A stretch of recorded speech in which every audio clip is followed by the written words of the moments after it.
Hello viewer, thank you for joining us. This is CBA broadcasting to you from Hargeisa, and this is your weekly program, Africa Weekly.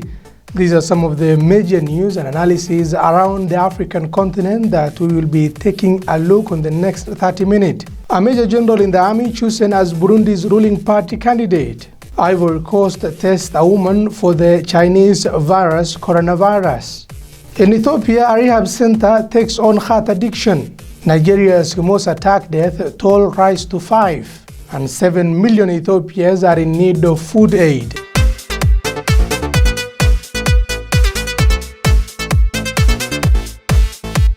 Welcome to the program. We start with the East African country of Burundi. Burundi's ruling party has named its Secretary General, Major General Evariste Ndayishimiye, as its presidential candidate in an election in May, as President Pierre Nkurunziza steps down after 14 years in power.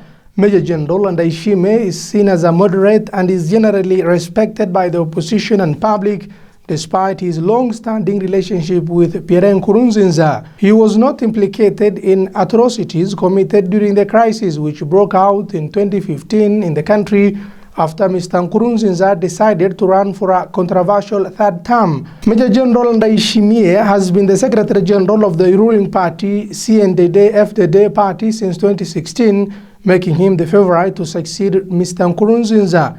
He survived the massacre on university students in June 1995 during the civil war that erupted after the assassination of President Melchior Ndadaye in 1993. The Major General joined what was the then CNDD Real Rebel Group and fought alongside Mr. Nkurunziza. When the CNDD-FDD went into government following the Arusha Peace Accord in 2003, he had already climbed to the rank of Major General in the rebel group and was transferred to work in the National Army's High Command. After the disputed 2005 election, Major General Ndayishimiye became the Minister of Interior until 2007, when he was appointed as Mr. Nkurunziza's military advisor.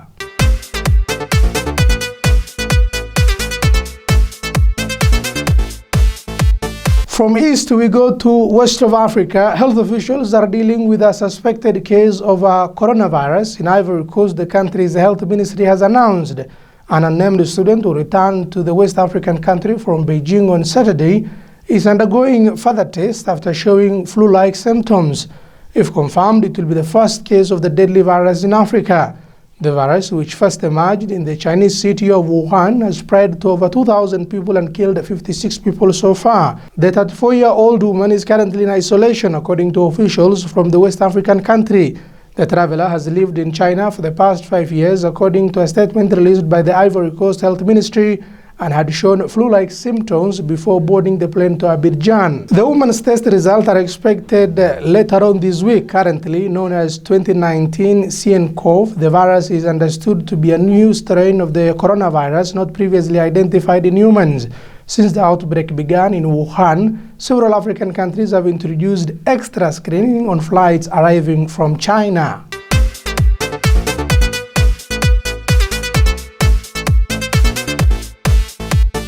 And now to Zimbabwe. Zimbabwean women are revolutionizing the way the world looks at conservation through a unique all-female anti-poaching unit. The Akashingas, or Brave One in Shona, started in 2017 and trains vulnerable women from local villages to become elite game rangers. They currently operate in 5 reserves totaling to about 1 million acres, but hope to secure 20 reserves with 1,000 rangers by 2025. This is Hell Week, a brutal physical and mental challenge designed to leave only the best game rangers standing. Among the strictly female group is Chiavetso Mutero. Married at a young age, she moved with her husband and small child to South Africa, where she was physically abused by her mother-in-law. Chiavetso eventually returned to rural Zimbabwe with very few prospects. My husband is in South Africa now. She don't even sending money for the child. I'm going to take care. They took my documents, my national ID and my certificates, my birth certificate. But now I'm here to empower myself to take care of my child. The 22-year-old is one of 160 women picked from an initial 500 to take part in the ranger selections. Ultimately, only around 80 will make it into the ranks of the wildlife rangers, known as the Akashinga, or the Brave One. Started in 2017, the program aims to turn disadvantaged, abused and orphaned young women from local communities into wildlife advocates. Despite breaking her finger, Ciidanka kept going. I'm happy. That's why I'm not crying. I'm trying to be Akashinga care. In the end, Ciidanka made the cut to become an Akashinga ranger. The initiative in northern Zimbabwe is run by the International Anti-Poaching Foundation, created in 2009 by Australian sniper Damian Manda. It's a dangerous job. After spending time in the Special Forces and working in private security in Iraq, he found renewed purpose in conservation. What we've found with this program is the women's ability to naturally de-escalate tension and work with the communities that they come from. We're not having a war with the local community, and the government hasn't had to make a choice between conservation or communities. In so many ways, women have become the bridge that conservation had to build into these communities. In the 16 years before the program was launched, 8,000 elephants were killed in this area. Since the rangers' arrival 2 years ago, elephant poaching has dropped by 80%. In this time, the women made 115 arrests without a single shot fired. And now to the Kingdom of Lesotho, where it is becoming African pioneer of medical marijuana. 2 years ago, the mountainous Kingdom of Lesotho legalized growing medical marijuana, hoping to create jobs and raise income. Unfortunately, astronomical licensing fees have edged out local small-scale farmers, trapping some in the dangerous life of drug smuggling. Medical marijuana, a $150 billion global industry, and the small landlocked Kingdom of Lesotho is hoping to get its share of the so-called green gold rush. It became the first African country to legalize the cultivation of medical cannabis in 2017, prompting companies like Medigro to set up shop just outside the capital, Maseru. Government support and great weather for growing weed makes the Mountain Kingdom ideal for this business. I think Lesotho is great in the sense that it's very untouched. So the air you breathe here is clean. The mountain air is amazing. You have streams and water here in abundance, which is clean. And so the conditions are favorable for growing cannabis, definitely. In a country with a struggling economy, medical cannabis is seen as a way to boost employment and revenue. But a license to trade legally costs about $33,000, a price small-scale farmers just can't afford. Motiba Tamai, a fruit farmer outside Maseru, wishes he could benefit from the booming cannabis market. Most of the people have been living from marijuana, but illegally. So we were hoping that this will be an opportunity for them to farm it legally now and try to improve their lives. So if they don't get that opportunity because of finance, I think it's a little bit not fair for the people. In a country where marijuana has always been traditionally cultivated, many are still forced to smuggle it across the border into South Africa. It is a dangerous activity, but my children survive because of this. They can have clothes and food, but I can die from smuggling. The UN estimates that the illegal trafficking of cannabis is the third largest form of income in Lesotho over the last decade. But at this stage, legislation prioritizes foreign companies, largely excluding the local farmers from an industry expected to be worth around $270 billion in less than 10 years. And now to the heart of Africa, Ethiopia and the cradle of mankind. Ethiopia is one of the countries that produce khat, a shrub whose leaves are chewed to obtain a stimulating effect. It has caused a devastating effect on a lot of patients in the country. In this detoxification center, in this particular story that's coming up to you, we take a look at patients talking about the harms of this drug. These men are all in rehab because of khat. The plant is known for its stimulating effect, and chewing it is common in Ethiopia. but its consumption can lead to other addictions. I've been in addiction like for the past 15 years with a lot of addictive substances like shots, like cigarettes, like marijuana. At this state-run rehab center, services are free and patients are encouraged to give up the leafy stimulant, a rare approach in a region where few try to tackle the controversial habit. While banned in many countries, in Ethiopia, chewing cat is legal and widely seen as a cultural activity. Users sometimes turn to other drugs to dull the plant's amphetamine-like effects. The whole night they can read. Most of them they start chewing chat for reading, for increasing capacity of work, for increasing the performance in study in different works. In this district of the capital, excitement peaks when a truck full of cat finally arrives. Many chew it on the street and refuse to believe these leaves can lead to other addictions.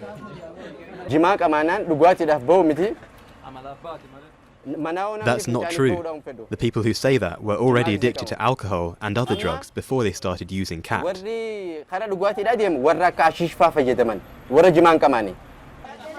Often referred to as green gold, cat is Ethiopia's second biggest export behind coffee, and its domestic consumption is growing. Campaigns by local civil society groups have failed to result in a ban. With that story, we take a short commercial break, but after we come back, we will take a look at Burkina Faso tourist hub loses Western visitors because of Islamist militant in the country, and an African NGO maps out waterways of Lagos' forgotten slum.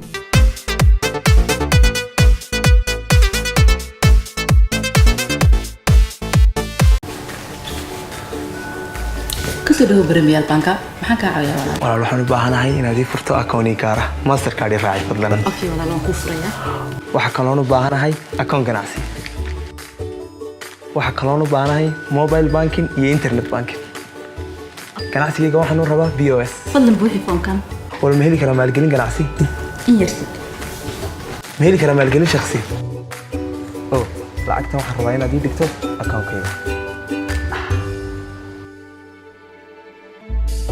bangiga caalamiga ah ee Premier Bank waxa uu ku hayaa akoon shakhsi ah mid ganacsi adeega mobile banking iyo adeega internet banking BOS maalgelinta lacagaha dibadaha loo diro iyo waxyaabo kale oo badan ku soo dhawo mudane waxaan doonayaa talabaadka ninkaas dalbaday oo dhan in la qabto haddaba ha moogaanina booqo xarunta kuugu dhow kana furo akoon hadda ya salaam kusoo dhawow qiimo dhimista ballaaran ay ku samaysay shirkadda Telesom 4G++, 3G iyo weliba 2G ka faa'iideyso qiimo dhimista internetka maxmil qiimo dhimista xidhmooyinka aasaasiga qiimihii hore 150 MB waxaad ku heli jirtay $1 halka qiimaha cusub 200 MB aad ku helayso $1 qiimihii hore 300 MB waxaad ku heli jirtay $1 halka qiimaha cusub 400 MB aad ku helayso $1 qiimihii hore 600 MB waxaad ku heli jirtay $2 halka qiimaha cusub 800 MB aad ku helayso $2 maxmil qiimihii hore 900 MB waxaad ku heli jirtay $3 halka qiimaha cusub 1.2 GB aad ku helayso $3 ha u daymo la'aan qiimo dhimista xidhmooyinka casriga ah $5 bil kasta waxaad heli jirtay 9 GB halka maalin kasta aad heli jirtay 300 MB hadda qiimaha cusub $5 bil kasta waxaad helaysaa 16 GB maalin kastana waxaad helaysaa 546 MB bil kasta $10 waxaad heli jirtay 20 GB maalin kasta waxaad heli jirtay 667 MB halka qiimaha cusub $10 aad heli doonto 30 GB maalin kasta waxaad heli doontaa 1 GB $15 qiimihii hore waxaad ku heli jirtay 42 GB bil kasta halka maalin kasta aad ku heli jirtay 1.4 GB qiimaha cusub $15 bil kasta waxaad ku heli doontaa 80 GB halka maalin kasta aad ku heli doonto 2.7 GB qiimihii hore $20 bil kasta waxaad ku heli jirtay 54 GB halka maalin kasta ku heli jirtay 1.8 GB qiimaha cusub $20 bil kasta waxaad ku heli doontaa 100 GB halka maalin kasta ku heli doontaa 3.3 GB shirkaddu waxay kuu soo kordhisay xidhmada $25 bil kasta waxaad heli doontaa 133 GB halkaad maalin kasta ka heli doonto 4.4 GB. qiimihii hore $30 bil kasta waxaad ku heli jirtay 75 GB, halkaad maalin kasta ku heli jirtay 2.5 GB. qiimaha cusub $30 bil kasta waxaad ku heli doontaa 150 GB, halkaad maalin kasta ku heli doonto 5 GB. qiimihii hore $50 bil kasta waxaad ku heli jirtay 180 GB, halkaad maalin kasta ku heli jirtay 4 GB. qiimaha cusub $50 bil kasta waxaad ku heli doontaa 210 GB, halkaad maalin kasta ka helayso 7 GB. la soco adeegyada Telesom. shirkaddu waxa ay ku diyaarisay xidhmooyin cusub oo aan hore u jiri jirin. xidhmooyinkan oo ah maalinle iyo toddobaadle. 12 senti waxaad ku isticmaali kartaa hal toddobaad 50 MB. 25 senti hal maalin waxaad ku isticmaali kartaa 200 MB. hal toddobaadna 400 MB. nus dollar hal maalin waxaad ku isticmaali kartaa 500 MB. hal toddobaadna 1 GB. hal dollar hal maalin waxaad ku isticmaali kartaa 1 GB. hal toddobaadna 2 GB. $2 hal maalin waxaad ku isticmaali kartaa 2 GB. hal toddobaadna 4 GB. $3 hal maalin waxaad ku isticmaali kartaa 3 GB. hal toddobaadna 5 GB. naftaada ku soor qiimo dhimista internetka. ku raaxayso shabakadda isgaarsiinta ugu ballaaran Somaliland ee Telesom Maxmil. ka faa'iidayso qiimo dhimista internetka Telesom. mar kasta ku xidhnow shirkadda Telesom. wixii faahfaahin kala xidhiidh nambarka daryeelka maxmiilka 151 maxmil.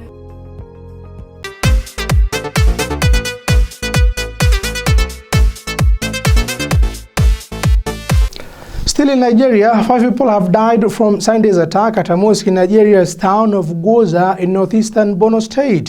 2 suicide bombers and 2 victims died on the spot, while a 5th victim died while receiving treatment. 9 other people are being treated for injuries, according to an aid worker involved in the rescue operations. The aid worker said both bombers were girls. Initial reports had indicated that one bomber ran into a group of worshippers in the mosque during early morning prayers.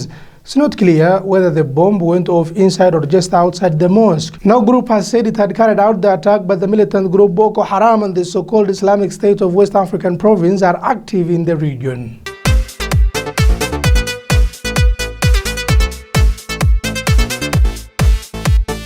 Still in Nigeria, Nigeria's President Muhammadu Buhari has ordered airstrike against the bandits, kidnappers and cattle rustlers in forested areas bordering 3 major states in the north and center of the country.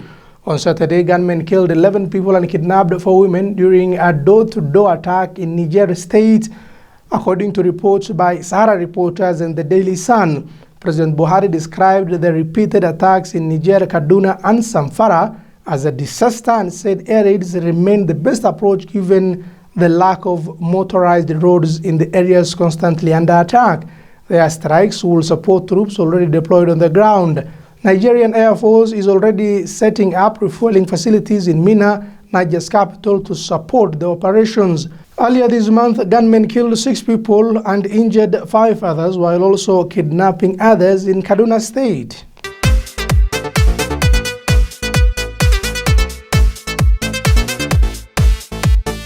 And now on matters food insecurity in Africa, some 7 million people in Ethiopia are in need of humanitarian aid, including emergency food assistance, according to the state-owned news agency ENA. It says the figures are from the National Disaster Risk Management Commission. The commission spokesman, Debebe Zuede, is quoted as saying that initial assessment indicate that the country is in need of $1 billion in humanitarian aid. He said that Ethiopia has been facing a recurrent drought which is affecting the country's economy and the lives of the people. Mr. Debebe added that 6 million people are receiving food aid this year compared to 8 million last year, though it is not clear if they are part of the 7 million in need for food aid. Ethiopia is Africa's second most populous country with a population of approximately 113 million people.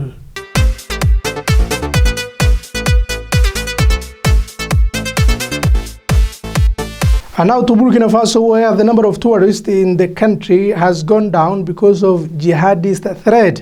The city of Babodilaso, once a magnet for tourists to Burkina Faso, is now being neglected by Western travelers due to the recurrent jihadist attacks in the country. The impact has been brutal for local business. The city's hotels have emptied, its heritage sites are quiet, and the souvenir shops shattered. The city of Bobo Dioulasso was once a hotspot for tourism in Burkina Faso, known for its mosque, animated street life, and iconic train station. Located in the west of the country, the city was a top destination for culture and architecture, and also benefited from its location on the route from Mali to the Ivory Coast. But recently, concerns over security have led to a sharp drop in the number of visitors. Before, during the holiday periods, you would see hundreds of tourists here every day, but now we go 1 week or 2 weeks before seeing a tourist. Jihadist attacks in the north and east of the country have caused over 600 deaths since 2015. Though Bobo Dioulasso itself has not been targeted, the western region has seen several attacks, and an Italian-Canadian couple who disappeared in December of last year while travelling are still unaccounted for. Many Western embassies now advise against visiting large parts of the country, including Bobo Dioulasso. And those who rely on tourism for generating income are forced to find new ways to make money.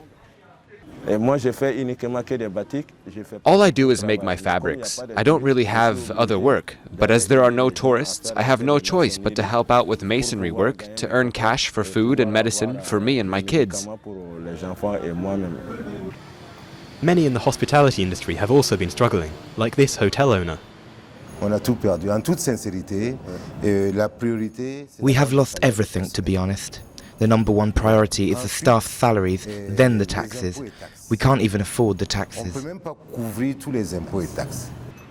And so today, Bobo Dioulasso is a city in limbo, with inhabitants tentatively trying new business ventures as they anxiously await peace and a return to business as usual. And now to the forgotten slums of Lagos. Officially, the floating Lagos slum of Makoko does not exist. It does not appear on any city planning documents or maps, but that is about to change thanks to a team of local volunteers and South Africa-based NGO Code for Africa. Using geolocalizing technology, they navigate the waterways of these floating slums to create a map that they hope will improve the lives of those living there. Welcome to Makoko, a floating slum in the Nigerian megacity of Lagos.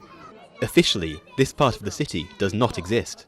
You won't find these dingy canals and ramshackle huts indicated on any city maps. But John and his team are trying to change that. Armed with their location tracking smartphones, they crisscross these waterways with the aim of putting Makoko and its approximately 300,000 inhabitants on the map. We are going around with a team made up of girls from Makoko to actually collect points of interest within their neighborhoods, within their houses, to put this on the map so we can have multi-layers of points of interest on this map. So we can see the streets and have easy navigation, and all of this can be on the map for free.